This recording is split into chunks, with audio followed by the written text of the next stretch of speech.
आणि आता पाहणार आहोत सविस्तर महामुंबई मुंबई महापालिका निवडणुकांसाठी बाळासाहेबांची शिवसेना पक्षानं मोर्चे बांधणी सुरू केली आहे आणि त्यासाठी शिंदे पक्षामधील 12 जणांवर जबाबदारी सोपवण्यात आलेली आहे आणि यात खासदार गजानन कीर्तीकर, खासदार राहुल शेवाळे, मुंबईचे पालकमंत्री दीपक केसरकर, आमदार सदा सरवणकर, यामिनी जाधव यांच्यासह एकूण 12 जणांचा समावेश आहे।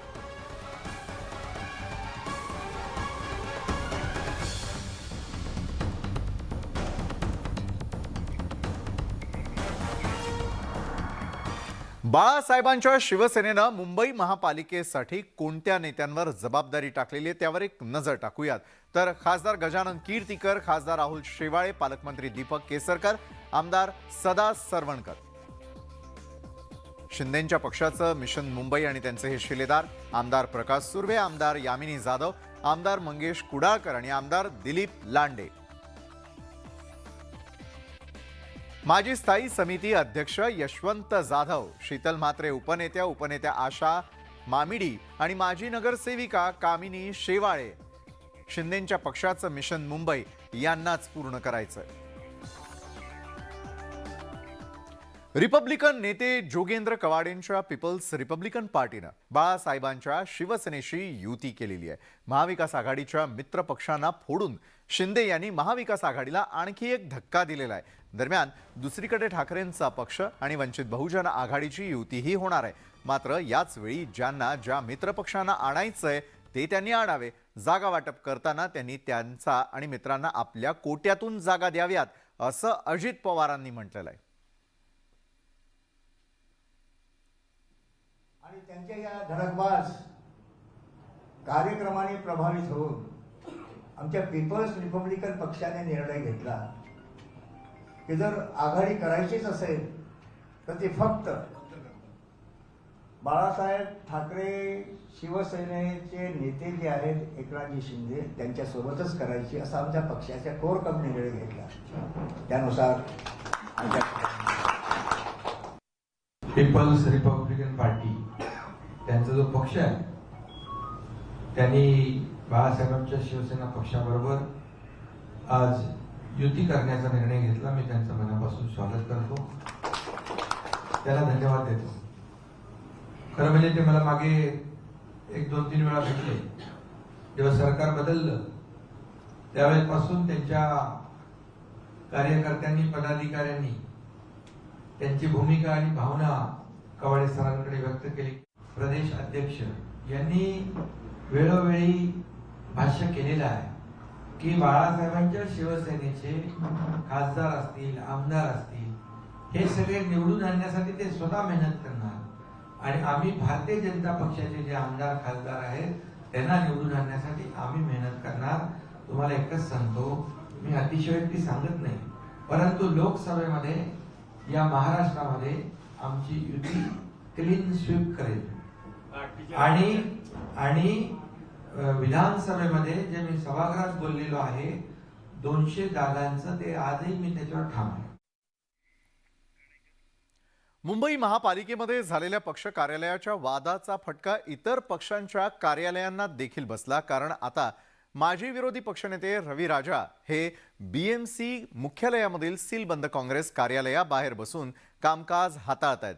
तर काही दिवसांपूर्वी बाळासाहेबांची शिवसेना आणि ठाकरेंच्या पक्षात कार्यालयावरून मोठा राडा झालेला होता आणि तेव्हापासून महापालिका मुख्यालयातील सर्वच पक्षांच्या कार्यालयाला सील ठोकण्यात आलेला आहे आणि त्यामुळे आता रवी राजा यांना सीलबंद कार्यालयाबाहेर बसून कामकाज हाताळावं लागण्याची वेळ आली आहे। दरम्यान या संदर्भात रवी राजा यांनी पालिका आयुक्त इक्बाल सिंग चहल यांना पत्र लिहून कार्यालयातील सील काढण्याची मागणी केली आहे।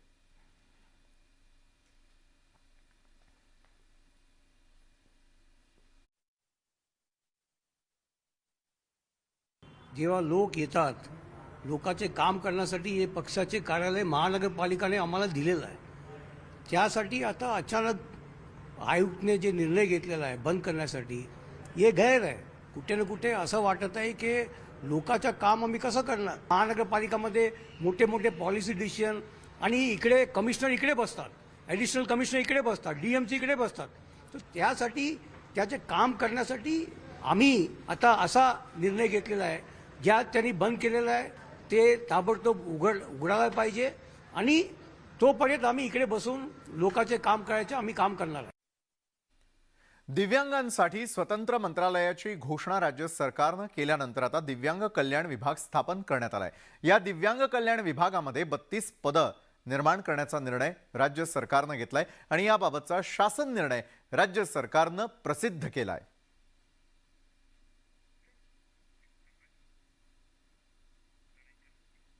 अंगणवाडी सेविकांच्या प्रश्नांवर तोडगा काढण्याचं आश्वासन मुख्यमंत्री एकनाथ शिंदे यांनी दिलं. विविध मागण्यांबाबत अंगणवाडी सेविकांच्या शिष्टमंडळानं मुख्यमंत्री शिंदे यांची भेट घेतली. यावेळी मुख्यमंत्र्यांनी अंगणवाडी सेविकांच्या मागण्या जाणून घेत सकारात्मक तोडगा काढण्याची तयारी दर्शवली. मंत्रालयामध्ये विशेष बैठक घेऊन अंगणवाडी सेविकांच्या प्रश्नावर तोडगा काढण्यात येईल अशी ग्वाही शिंदेंनी यावेळी दिली.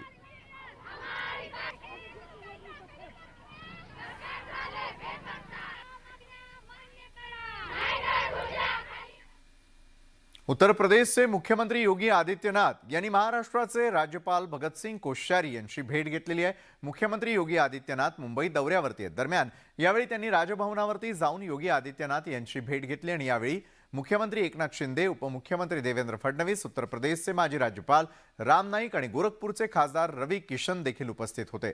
राज्यपालांनी योगी आदित्यनाथ यांना छत्रपती शिवाजी महाराजांची मूर्ती भेट दिली. दरम्यान अभिनेता अक्षय कुमारनंही योगी आदित्यनाथ यांची भेट घेतली आहे.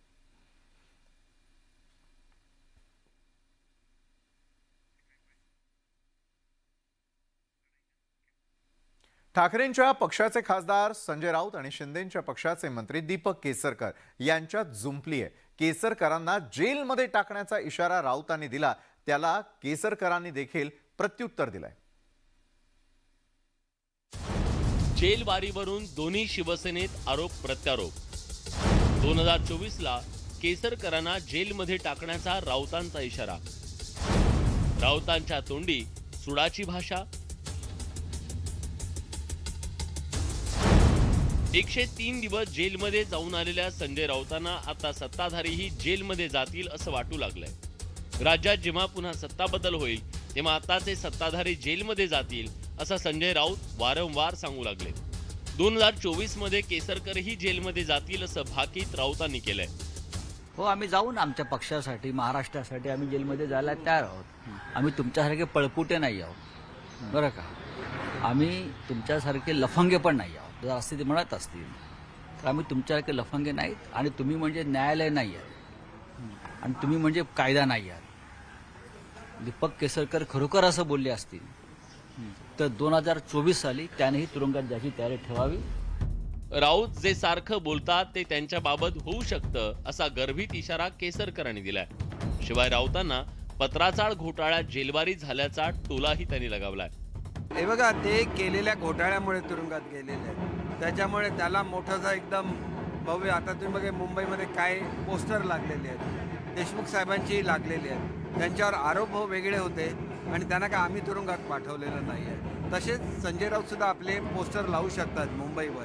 संजय राऊतांचं मध्यंतरी विधान होतं शंभूराज देसाई किंवा केसरकरांकडून जे विधान झालंय, आज संजय राऊत केसरकरांना बोलणारे त्यांना अनुभव घेतलाय ना त्यांनी. जेलबारीची धमकी देऊन राऊत सुडाची भाषा करू लागले. महाराष्ट्रात राऊत सूड संस्कृती रुजू पाहतायत का असा प्रश्न विचारला जातोय. Bureau report, news 18 Lokmat. आमदार अनिल परब यांच्यावर ईडीकडून मोठी कारवाई करण्यात आलेली आहे. दापोलीमधील साई रिसॉर्टसह अनिल परबांची 10 कोटी 20 लाखांची संपत्ती जप्त करण्यात आली आहे. अनिल परब यांनी साई रिसॉर्टशी संबंधित परवानग्या मिळवताना स्वतःची मालक म्हणून ओळख लपवली. विभास साठे नावाच्या व्यक्तीच्या नावानं सर्व परवानग्या अनिल परब यांनी मिळवल्या असं ईडीनं जारी केलेल्या प्रसिद्धी पत्रकात म्हटलंय.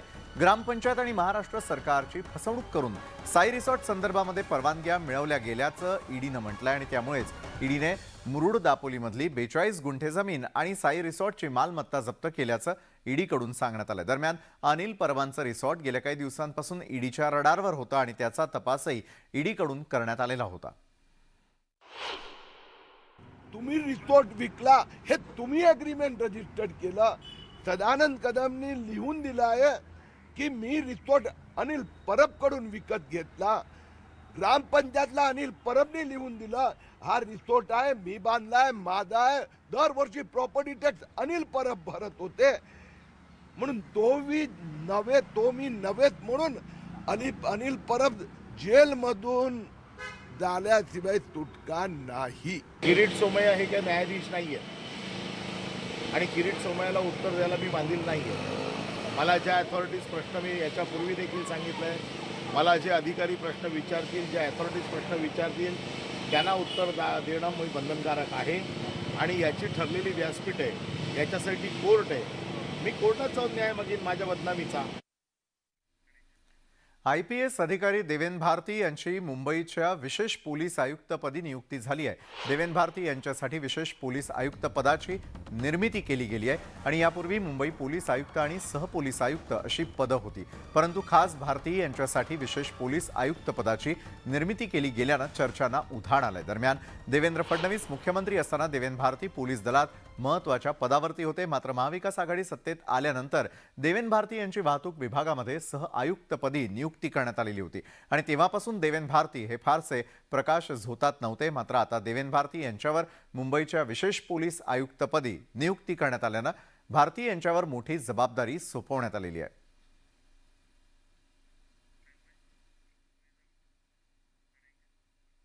मुंबई महाराष्ट्राची तशी भारताची आर्थिक राजधानी आहे. कोट्यवधी लोकसंख्या असलेल्या या शहरात मराठी जनांसह इतर राज्यातील लोकांचाही मोठा भरणा आहे आणि मराठी माणूस मुंबईतून बाहेर जाता कामा नये. पण जो मराठी माणूस मुंबईतून बाहेर गेला त्याला पुन्हा मुंबईमध्ये परत आणण्यासाठी पुनर्विकासाचे प्रकल्प जे थांबलेले आहेत त्यासाठी नियम कायदे बदलण्यास सरकार तयार असल्याचं मुख्यमंत्री शिंदे म्हणाले. मराठी मातीचा आणि मराठी संस्कृतीचा विचार नेहमीच विश्वाला कवेत घेत आलेला आहे.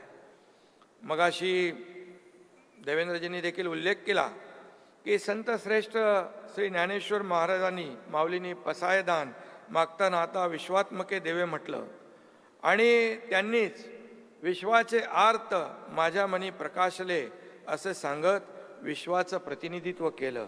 ही आपल्या सगळ्यांनाच ही एक चांगली अनुभूती आहे आणि भाषा आणि संस्कृती हे आपलं वैभव आहेच. त्यामुळेच माय मराठीचा आणि गणेशोत्सवाचा धागा जगातील सर्व मराठी भाषिकांना एकमेकाशी बांधून ठेवतो. मुंबईत मराठी भाषिकांची पिछेहाट होणार नाही. मुंबईवर मराठी ठसा आणि मुंबईतला मराठी टक्का कायम राहावा यासाठी देखील आमचं सहकार या ठिकाणी नेहमी प्रयत्न करतोय. आपल्या सगळ्यांना माहीत आहे हिंदुहृदय सम्राट बाळासाहेब ठाकरे यांनी मुंबईमध्ये मराठी माणसाला ताट मानेने जगता आलं पाहिजे, त्याचा सन्मान राहिला पाहिजे यासाठी सातत्याने प्रयत्न केलेला आहे आणि हे कुणालाही नाकारता येणार नाही. आणि म्हणून सरकारच्या माध्यमातून देखील मी या ठिकाणी अगदी सविस्तरपणे बोलू इच्छित नाही, परंतु मराठी माणूस या मुंबईमधून बाहेर जाता कामा नये. ज्या मुंबईतून जे मराठी माणसं बाहेर गेलेत त्यांना देखील या मुंबईमध्ये परत कसं आणता येईल यासाठी देखील जे काही पुनर्विकासाचे प्रकल्प आहेत ते थांबलेले आहेत. त्यात देखील सरकार नियम कायदे बदलण्यास देखील तयार आहे, हे देखील मी या ठिकाणी सांगू इच्छितो. मराठी भाषा अतिशय सुंदर आहे. सत्यम शिवम सुंदराचं रूप म्हणजे आपली मराठी भाषा आहे. आणि अनेक वेळा लोक असं म्हणतात की भाषा ही सातत्याने बदलत असते, 25 मैलावरती बदलते. 25 मैलावर बदलणारी भाषा नसते, ती बोली असते आणि प्रत्येक बोलीचा एक आपला गोडवा असतो. वराडात गेलं की वराडी होते, पण ती मराठी देखील ऐकण्याची एक वेगळी मजा आहे. ही जी काही मराठीचा हा गोडवा आहे, प्रत्येक प्रदेशातला हा गोडवा किंवा प्रत्येक विभागातला गोडवा हा अतिशय वेगळा अशा प्रकारचा गोडवा आहे. मुंबईमधील प्रसिद्ध महालक्ष्मी रेस कोर्सचं रूपांतर हे लवकरच एका थीम पार्कमध्ये होण्याची शक्यता आहे. 2013 सालापासून शिवसेना यासाठी प्रयत्न करते आणि आता मुंबई महापालिकेनं सुद्धा या संदर्भात महाराष्ट्र सरकारला पत्र लिहिलंय. पाहुयात याच संदर्भात सविस्तर वृत्तांत.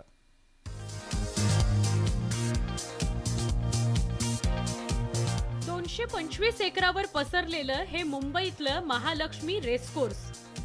जवळपास 100 वर्षांपासून इथं घोड्यांच्या शर्यती, आलिशान लग्न सोहळे, म्युझिक किंवा डान्स कॉन्सर्ट होत आलेत.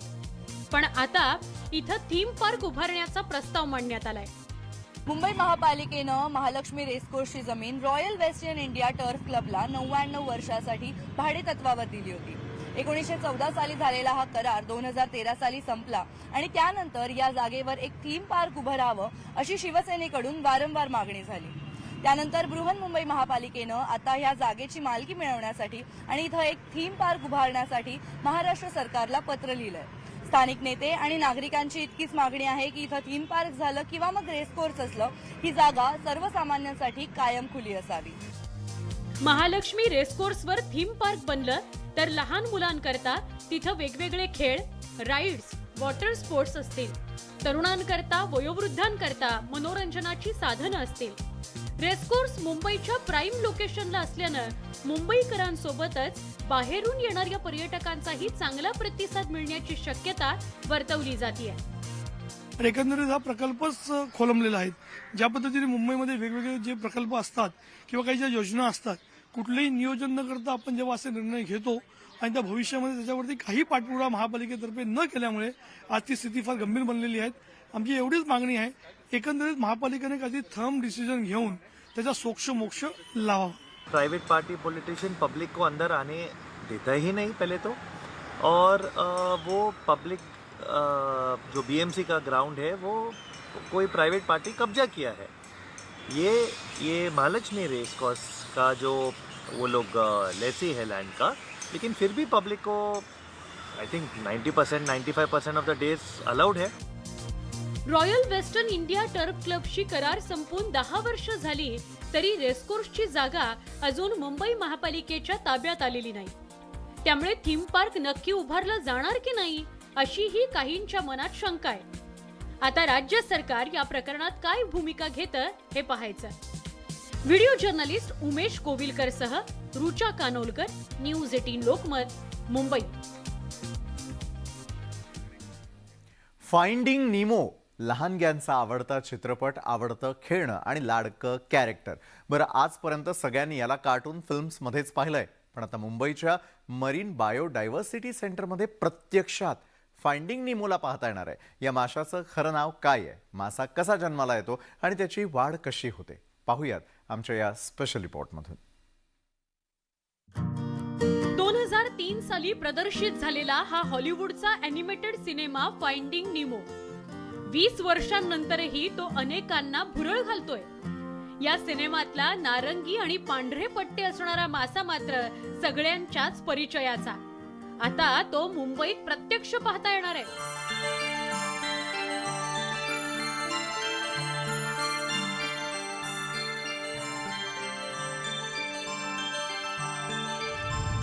फाइंडिंग निमो या माशाचं खरं नाव क्लाउन फिश. क्लाउन फिश अत्यंत दुर्मिळ मासा. माशाची संख्या वाढवण्याकरता महाराष्ट्र वन विभागाचे सध्या प्रयत्न सुरू आहेत. ऐरोलीतल्या मरीन बायोडायव्हर्सिटी सेंटरमध्ये माशांचं ब्रीडिंग केलं जातं. मासे थोडे मोठे झाल्यावर त्यांना वितरित केलं जातं. माशांच्या जोडीला 1000 रुपये मोजावे लागतात. प्रजातींनुसार माशांची किंमत ठरते. आजपर्यंत 2020 पासून ते आतापर्यंत साधारण 5277 आपण फिश ह्या बेनिफिशरीजला दिलेले आहेत. या फॅसिलिटीचा अजून पण आपण अपग्रेडेशन करत आहे. त्याच्यामध्ये दर सिंगल सायकलला 1000 ते 1500 फिश कसे आपण डेव्हलप करू याच्यावरती सायंटिस्टचे आणि आमचे प्रयत्न सुरू आहेत, जेणेकरून आपण जास्त प्रमाणामध्ये अजून बेनिफिशरीला ह्या फिशेस डिस्ट्रीब्यूट करू शकतो. क्लाउन फिशची संख्या वाढवणं आणि संवर्धन हा याचा उद्देश.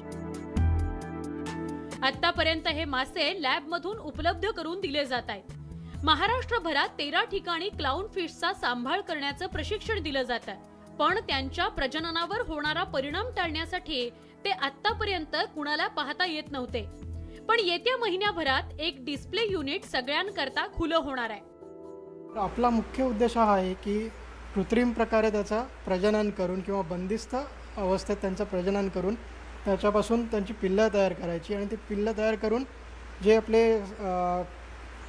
सागरी किनाऱ्यावर जी माणसं आहेत त्यांना वाढवण्यासाठी द्यायचे. मग त्यांचं ते वाढवून ते पुन्हा बाजारात विकतात. अशा प्रकारे आपण समुद्रातलं जे जैवविविधता आहे ती सुद्धा आपण सांभाळतोय.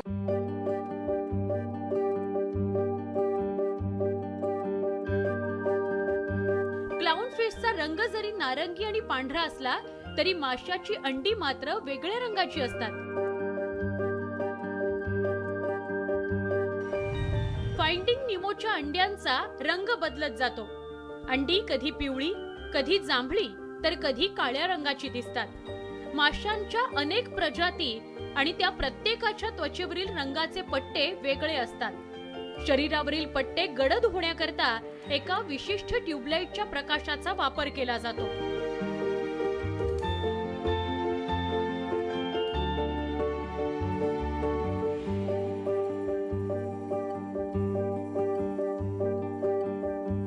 क्लाउन फिशचा जेव्हा जन्म होतो तेव्हा तो नर असतो. वाढ होत असताना समूहातून जोडपी वेगळी होतात आणि त्या जोडप्यामधून जो मासा वरचढ असतो त्याचं मादीत रूपांतर होतं. संपूर्ण महाराष्ट्रामध्ये ठाणे, रायगड, पालघर, रत्नागिरी, सिंधुदुर्ग अशा तब्बल 13 ठिकाणी हे मासे पाठवले जातात.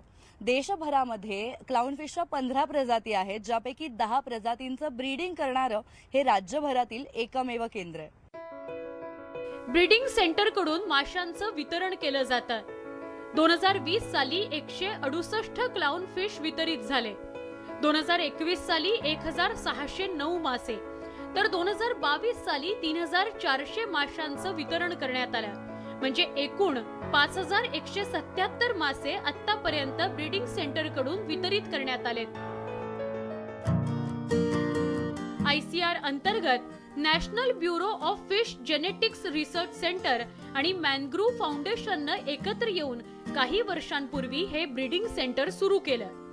अवैधरित्या माशांना पकडणं, त्यांची संख्या कमी होणं यावर तोडगा म्हणून कृत्रिम पद्धतीनं माशांचं ब्रीडिंग सेंटर सुरू करण्यात आलं, ज्याला आज हजारोंच्या संख्येत मागणी आहे. याचाच परिपाक म्हणून अगदी महिन्याभरात मुंबईत फाइंडिंग निमो आता प्रत्यक्ष पाहता येणार आहेत.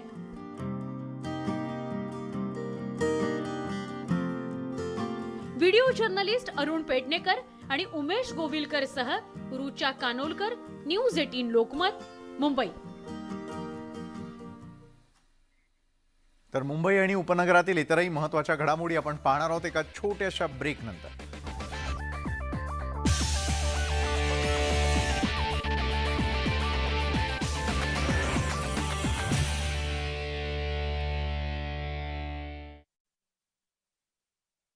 उल्लेख झालाय. दरम्यान बावनकुळेंच्या या वक्तव्यानंतर पुन्हा एकदा वाद चिघळण्याची शक्यता आहे. आव्हाडांवरती टीका करताना बावनकुळेंकडून औरंगजेबजी असा उल्लेख करण्यात आला होता.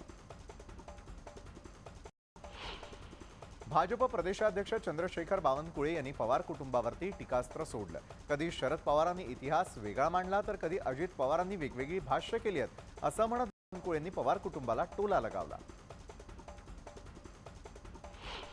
गौण खनिजाच्या चौकशीवरून चंद्रकांत पाटलांनी एकनाथ खडसेंना टोला लगावलाय.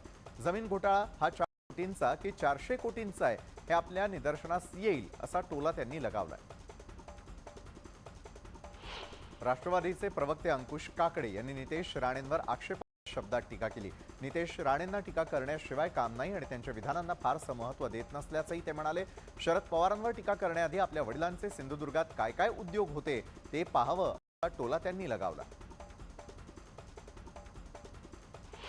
राष्ट्रवादी पक्षाच्या खासदार सुप्रिया सुळे पुरंदर दौऱ्यावरती आहेत. यावेळी सुप्रिया सुळे बाळूमामांच्या दिंडीमध्ये सहभागी झाल्याचं पाहायला मिळालं. त्यांनी गजन नृत्यावरही ठेका धरला. त्यांचा हा व्हिडिओ चांगलाच व्हायरल होतोय.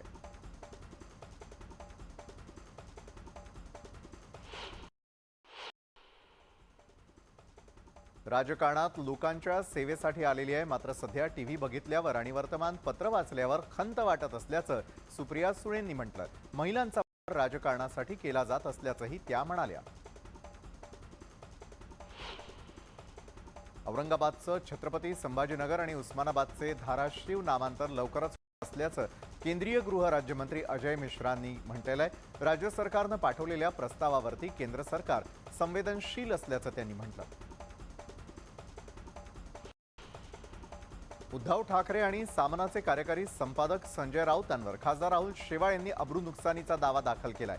बाळासाहेबांची शिवसेना पक्षाचे खासदार राहुल शेवाळ यांनी दावा दाखल केला. शेवाळ्यांविरोधात खोट्या निराधार बातम्या छापत असल्यानं हा दावा ठोकण्यात आलाय. मुंबई महापालिका निवडणुकांसाठी बाळासाहेबांची शिवसेना पक्षानं मोर्चे बांधणी सुरू केली आहे आणि त्यासाठी शिंदे पक्षातील 12 जणांवर जबाबदारी सोपवण्यात आली आहे. यात खासदार गजानन कीर्तीकर, खासदार राहुल शेवाळे, मुंबईचे पालकमंत्री दीपक केसरकर, आमदार सदा सरवणकर, यामिनी जाधव यांच्यासह एकूण 12 जणांचा समावेश आहे.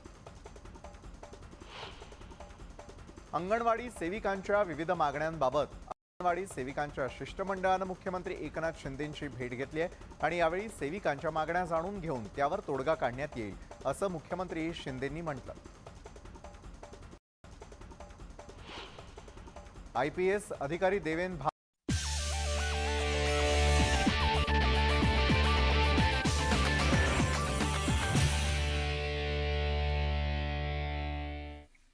ब्रेक नंतर आपण पाहताय महामुंबई. मुंबईच्या विक्रोळी भागामध्ये लिफ्ट कोसळून एकाचा मृत्यू झाला. विक्रोळीमध्ये 23 मजली इमारतीची लिफ्ट कोसळून ही दुर्घटना घडली आहे. सिद्धिविनायक सोसायटीमध्ये ही घटना घडली. या ठिकाणी लिफ्टच्या दुरुस्तीचं काम सुरू होतं आणि त्यावेळीच ही लिफ्ट कोसळली. यात एकाचा मृत्यू झाला असून काही जण जखमी झालेले आहेत. जखमींना तातडीनं नजीकच्या रुग्णालयामध्ये उपचारांसाठी दाखल करण्यात आलं.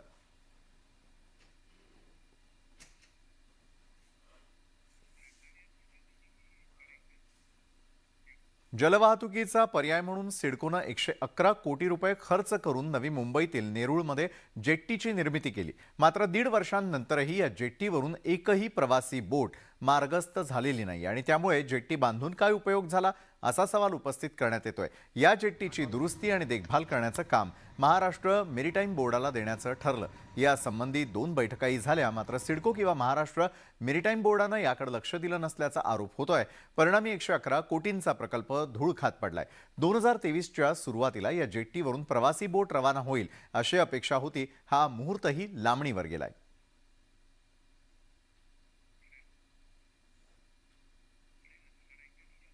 घेऊयात आणखी एक छोटासा ब्रेक.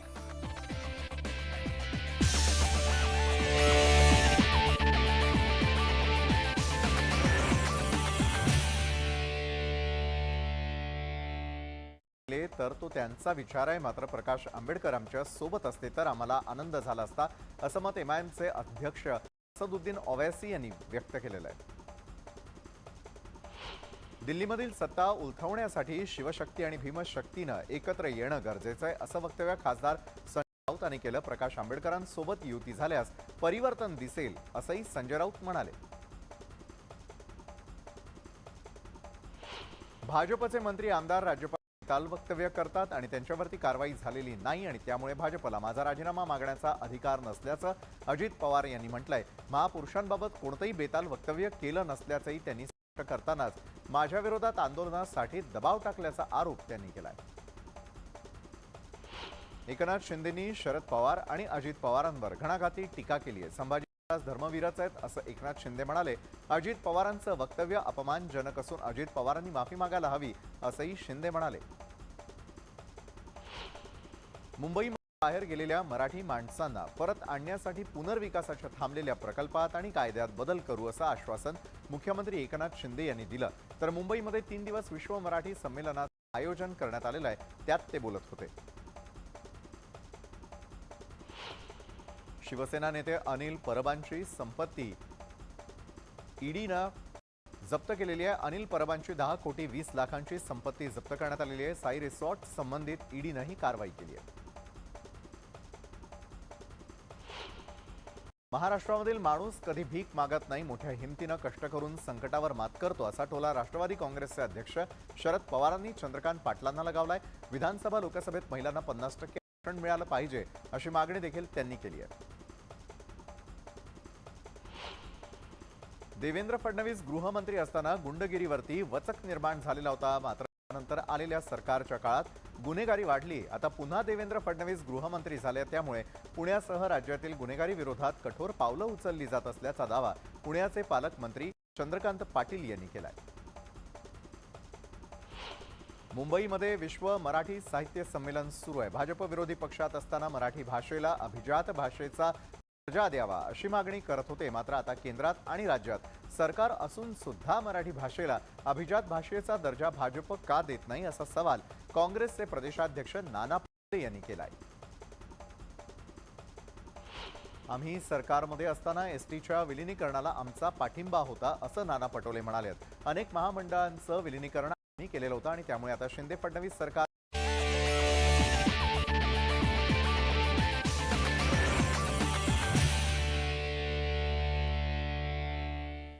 ब्रेक नंतर आपण पाहताय महामुंबई. वसईच्या कामन परिसरामधील बिस्किट कंपनीमध्ये भीषण स्वरूपाची आग लागलेली होती. या आगीत बिस्किट कंपनीतील माल जळाला. अग्निशमन दलानं शर्थीचे प्रयत्न करून या आगीवर नियंत्रण मिळवलं आणि सुदैवानं या आगीत कोणतीही जीवितहानी झालेली नाही, मात्र मोठ्या प्रमाणात वित्तहानी झाली आहे.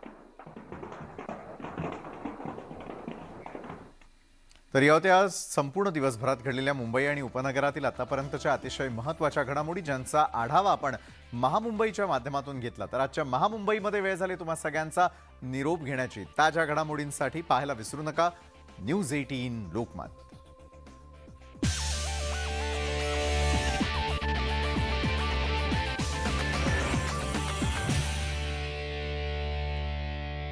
शेखर बावनकुळे यांनी पवार कुटुंबावरती टीका